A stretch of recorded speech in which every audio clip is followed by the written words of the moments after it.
yang Allah kurniakan kepada kita, nikmat yang kita sangkakan nikmat itu hanyalah nikmat pada harta sahaja, kita lupa bahawa nikmat yang paling besar sekali yang Allah kurniakan dalam hidup kita adalah nikmat iman dan Islam, nikmat hidayah. Betapa beruntungnya kita pada hari ini, ramai daripada kita yang berada di dalam masjid ini pada hari ini yang lahir dalam keadaan sudah menjadi orang Islam, di mana ramai lagi jutaan manusia di luar sana yang masih tercari-cari tentang Islam, yang masih jahil tentang Islam.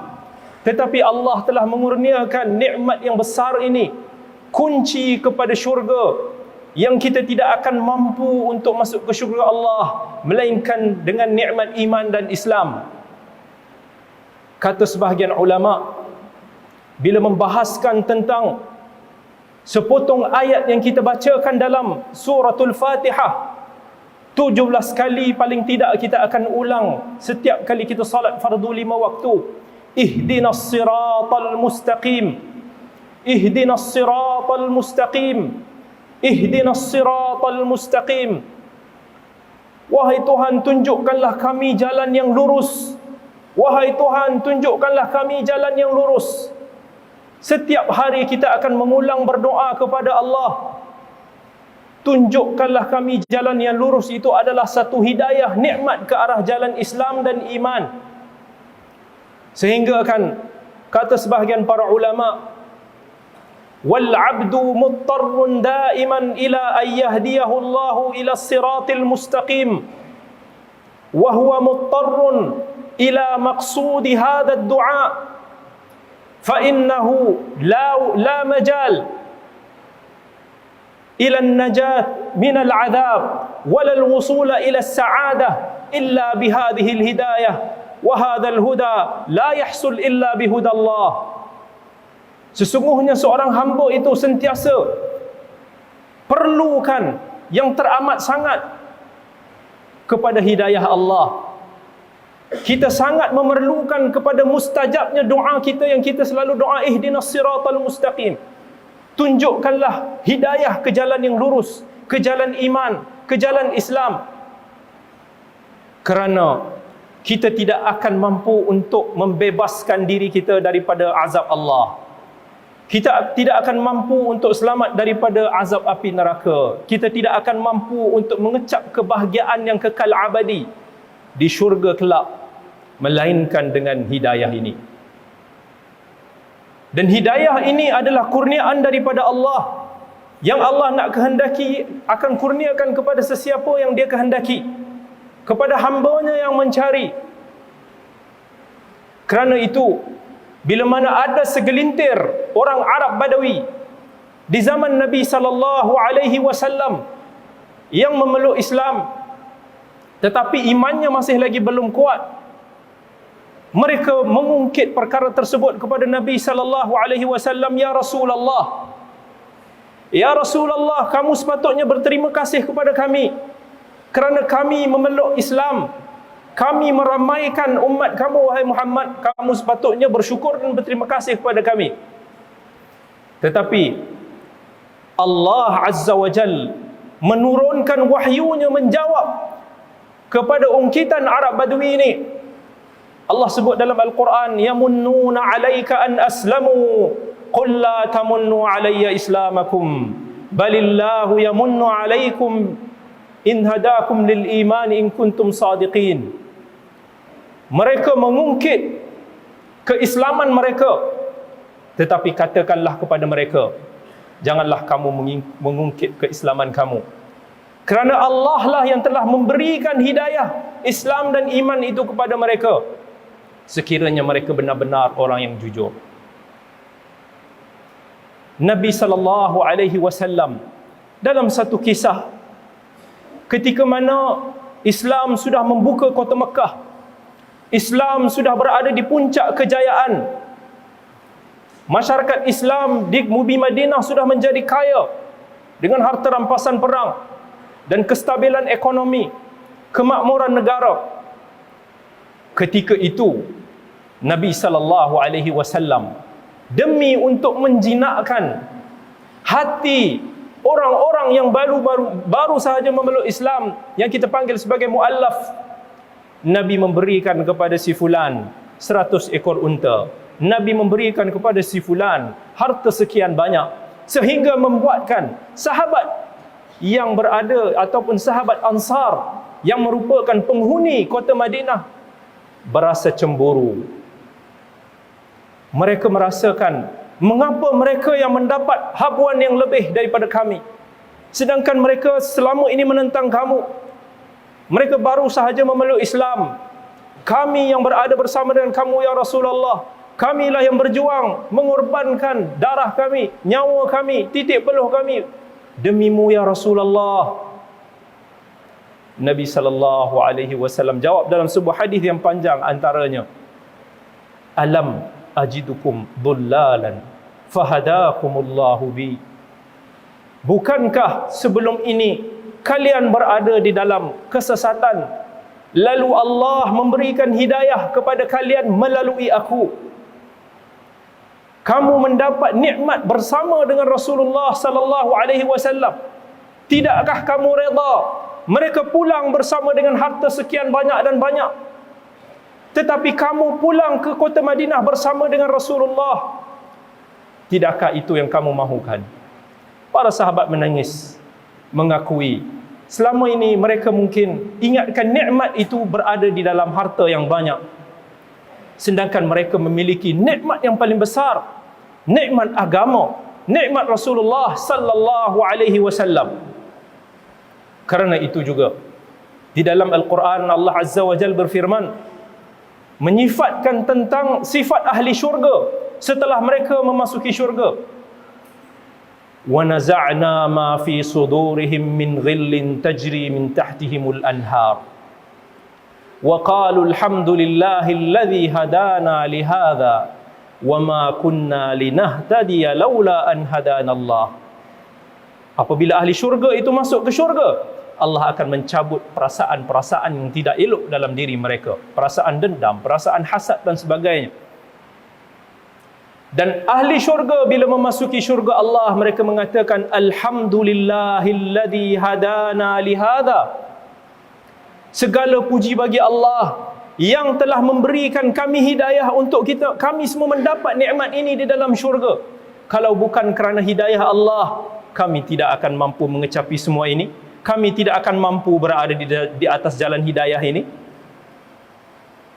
Sidang Jumaat yang dikasihi oleh Allah sekalian, hidayah itu ada dua bentuk.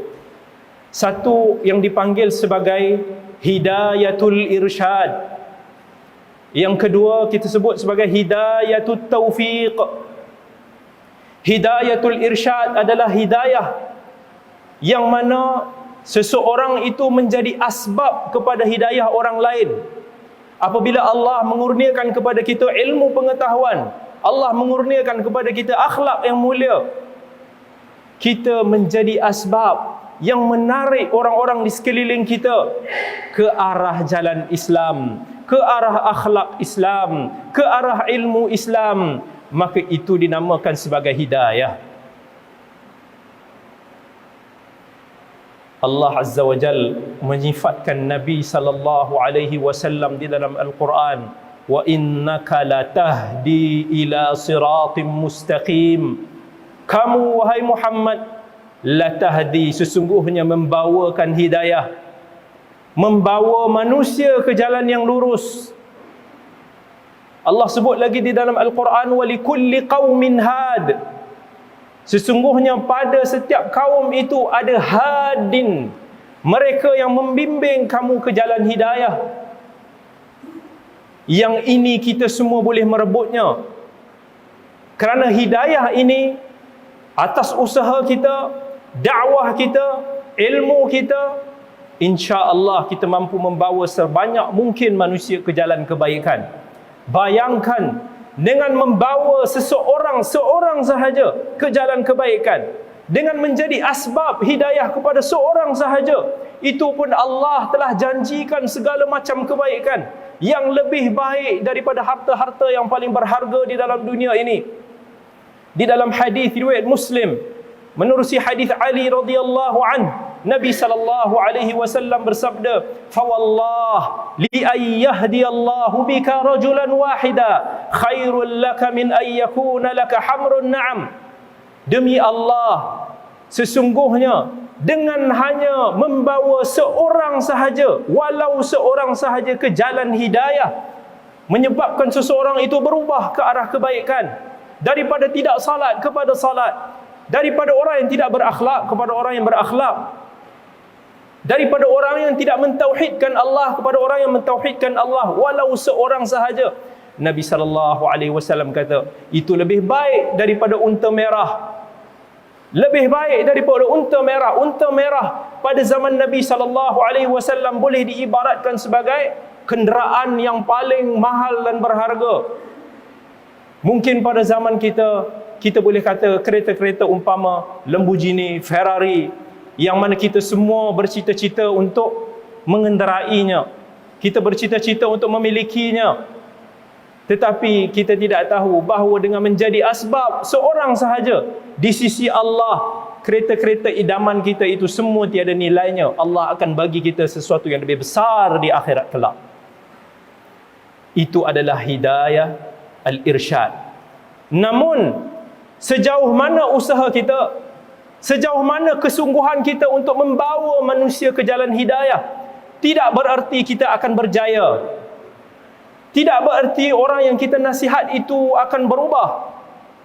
Kerana hidayatut taufiq hanyalah milik Allah Azza wa Jalla. Innaka la tahdi man ahbabt, walakin Allah yahdi man yasha. Allah kata kepada Nabi sallallahu alaihi wasallam, wahai Muhammad, sesungguhnya engkau tidak memberikan hidayah kepada sesiapa yang engkau kehendaki, tetapi Allah jugalah yang memberikan hidayah, yakni hidayatut taufiq itu kepada sesiapa yang dikehendaki. Nabi sallallahu alaihi wasallam pernah memiliki seorang pakcik yang baginda sangat-sangat sayangkan, Abu Talib. Abu Talib yang telah membesar menjaga Nabi sallallahu alaihi wasallam sejak kewafatan atuk Nabi sallallahu alaihi wasallam Abdul Muttalib, daripada usia baginda 8 tahun sampailah usia baginda 50 tahun. Abu Talib sempat melalui zaman fasa awal Islam selama 10 tahun. Abu Talib membantu Nabi SAW, memberikan kediamannya, menyokong Nabi SAW, memberikan bantuan yang pelbagai supaya Nabi mudah untuk menyampaikan dakwah Islam kepada kaum Quraisy Makkah. Tetapi insan sebegini yang sepatutnya menerima Islam, sampai ke akhirnya Abu Talib tidak jua memeluk Islam. Sampailah ke saat Abu Talib nazak, Nabi berusaha untuk membuatkan Abu Talib mengucapkan asyhadu an la ilaha illallah wa asyhadu anna Muhammadar Rasulullah. Tetapi kerana hasutan daripada pemuka-pemuka Quraisy, daripada Abu Jahal dan sahabat-sahabatnya, akhirnya Abu Talib meninggal di dalam keadaan tidak mengucapkan kalimah syahadah. Nabi SAW berasa sangat sedih, sehingga Nabi SAW kata, aku akan meminta ampun kepada Allah buatmu, wahai pakcik. Lalu Allah Azza wa Jal menegur Nabi kita SAW, ma kana lin nabiyyi walladzina amanu ma'ahu ay yastaghfiru lil musyrikin. Tidaklah seharusnya bagi seorang nabi dan orang-orang yang beriman itu untuk memohon keampunan bagi orang-orang yang mati dalam keadaan musyrik. Kemudian Allah kata lagi kepada Nabi Muhammad, innaka la tahdi man ahbabt. Sesungguhnya kamu wahai Muhammad tidak mampu memberikan hidayah taufik ini kepada sesiapa yang kamu kehendaki, kerana ianya adalah milik Allah. Sahabat-sahabat semua yang dikasihi oleh Allah, sidang Jumaat sekalian, antara asbab untuk kita mendapatkan hidayah Allah adalah kita selalu berdoa kepada Allah. Nabi sallallahu alaihi wasallam, manusia yang paling mulia, manusia yang mustahil untuk baginda tersesat ataupun terkeluar daripada landasan agama, itu pun baginda sentiasa berasa risau, sentiasa berdoa kepada Allah, sebagaimana dalam hadis Anas, sebagaimana dalam hadis Aisyah radhiyallahu anhuma.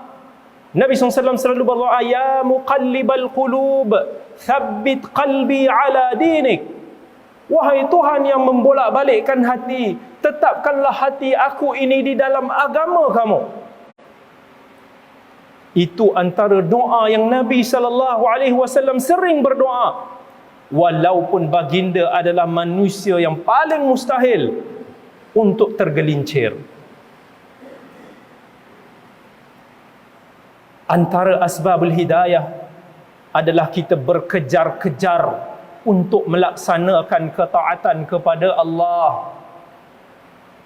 Kita nak jadi orang yang Allah Subhanahu Wa Taala kata fastabiqul khairat, berlumba-lumbalah untuk berbuat kebaikan. Kita tak mau menjadi orang yang hanya sekadar ataupun kita buat sesuatu itu ala kadar, apatah lagi kita culas.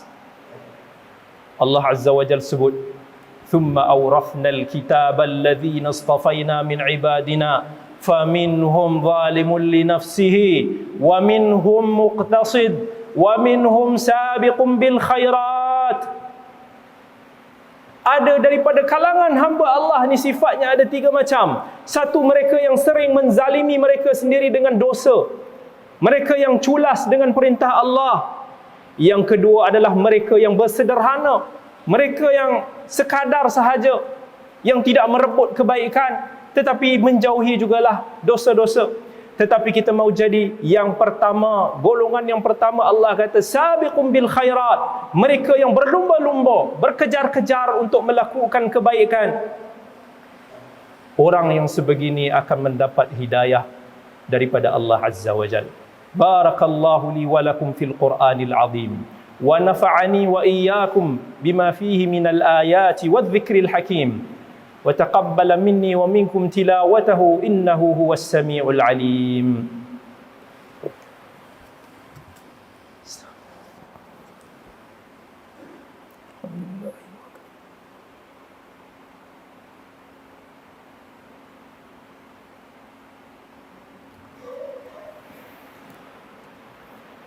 Alhamdulillahi wa kafa, wassalatu wassalamu ala ibadihi alladhina istafa, wa ala alihi wa sahbihi wa man iqtafa, wa sallama tasliman kathiran amma ba'd. Qala Allah ta'ala, wattaqu yawman turja'una fihi ila Allah, thumma tuwaffa kullu nafsin ma kasabat wahum la yudlamun. Ayat yang terakhir menurut pandangan ramai para ulama adalah ayat yang dibacakan sebentar tadi, ayat 281 dalam suratul Baqarah. Wattaqu yawman turja'una fihi ila Allah. Beringatlah kalian tentang hari kalian semua akan kembali kepada Allah. Thumma tuwaffa kullu nafsin ma kasabat. Setiap manusia yang ada, yang bernafas di atas muka bumi Allah ini, setiap makhluk akan ada tempoh akhirnya. Yang bernafas akan menghembuskan nafas yang terakhirnya, sama ada sekarang, kemudian ataupun lewat nanti. Kita pasti akan pergi. Wahum la yudlamun. Mereka tidak sesekali akan dizalimi. Setiap apa yang kita kerjakan, baik kecil ataupun besar, segalanya Allah akan ambil kira. Walaupun kebaikan itu dengan kita hanya mengukirkan senyuman kepada sahabat kita, Allah akan ganjari dan berikan pahala terhadap kebaikan itu. Setiap keburukan, kezaliman yang kita lakukan, walaupun dengan hanya mencampak sepotong puntung rokok ataupun secebis sampah yang kecil di jalanan, Allah pasti akan menghitungnya. Kita tidak akan dapat lari. Dalam suratul Kahf yang kita baca pada malam Jumaat ataupun hari-hari yang lain, Allah kata, wa wudi'al kitab fataral mujrimina mushfiqina mimma fihi wa yaquluna ya wailatana ma li hadzal kitab la yughadiru saghiratan wala kabiratan illa ahsaha wa wajadu ma amilu hadira wala yadhlimu rabbuka ahada. Ingatlah di mahsyar kelak ketika catatan amalan kita telah dibentangkan di hadapan kita. Fataral mujrimin, bila mana orang-orang yang berdosa melihat catatan tersebut, mereka mengatakan wa yaqulun ya wailatana, aduhai alangkah celakanya kami, ma li hadzal kitab, apakah catatan ini, la yughadiru saghiratan, yang tidak meninggalkan walaupun sekecil-kecil perkara, wala kabiratan, maupun sebesar-besar perkara, illa ahsaha, melainkan ianya telah tertulis. Wa wajadu ma amilu hadira, mereka mendapati segala amalan yang mereka lakukan selama hayat mereka di dunia ini terbentang di hadapan mereka ketika itu. Wala yadhlimu rabbuka ahada, Tuhanmu tidak sesekali menzalimi hamba-Nya. Sidang Jumaat yang dirahmati oleh Allah, ingatlah setiap yang bermula akan ada akhirnya. Setiap yang bernyawa pasti akan mati. Rebutlah kebaikan sebelum kita menyesal, sebelum satu hari nanti apabila kita sudah mati, apabila kita sudah berada di mahsyar kelak, kita meminta kepada Allah, merayu-rayu kepada Allah supaya dikembalikan ke dunia, supaya kita dapat beramal dan mengejar kebaikan ini. Allah Azza wa Jalla berfirman, wa hum yastarikhuna fiha rabbana akhrijna na'mal salihan ghairal ladzi kunna na'mal. Wahai Tuhan, ketika itu orang-orang yang berdosa, penghuni-penghuni neraka menjerit-jerit, wahai Tuhan kami, tolong keluarkan kami daripada azab ini, kembalikan kami semula ke dunia supaya kami dapat beramal dengan amalan yang kami tertinggal ketika di dunia itu dulu. Putarkan masa ini kembali, kami berasa menyesal. Allah Azza wa Jalla menjawab, awalam nu'ammirukum ma yatadhakkaru fihi man tadhakkara wa ja'akumun nadhir. Bukankah aku telah memberikan kesempatan hidup kepadamu, nyawa yang panjang kepadamu? Bukankah telah datang kepada kamu orang yang membawa peringatan? Fadhuku fama lidh-dhalimina min nasir. Hari ini kamu rasakan azab ini dan kamu tidak akan ada sesiapa yang boleh membantu kamu. Allahumma salli ala Muhammad wa ala ali Muhammad kama sallaita ala Ibrahim wa ala ali Ibrahim wa barik ala Muhammad wa ala ali Muhammad كما صليت على إبراهيم وعلى آل إبراهيم وبارك على محمد وعلى آل محمد كما باركت على إبراهيم وعلى آل إبراهيم في العالمين إنك حميد مجيد. اللهم إنا نعوذ بك من جهد البلاء ودرك الشقاء وشماتة الأعداء وسوء القضاء. اللهم إنا نعوذ بك من زوال نعمتك وتحول عافيتك وفجاءة نقمتك وجميع سخطك. ربنا آتنا في الدنيا حسنة وفي الآخرة حسنة وقنا عذاب النار. عباد الله، إن الله يأمر بالعدل والإحسان وإيتاء ذي القربى وينهى عن الفحشاء والمنكر والبغي يعظكم لعلكم تذكرون. فاذكروا الله العظيم يذكركم واسألوه من فضله يعطكم ولذكر الله أكبر والله يعلم ما تصنعون. أقيموا الصلاة.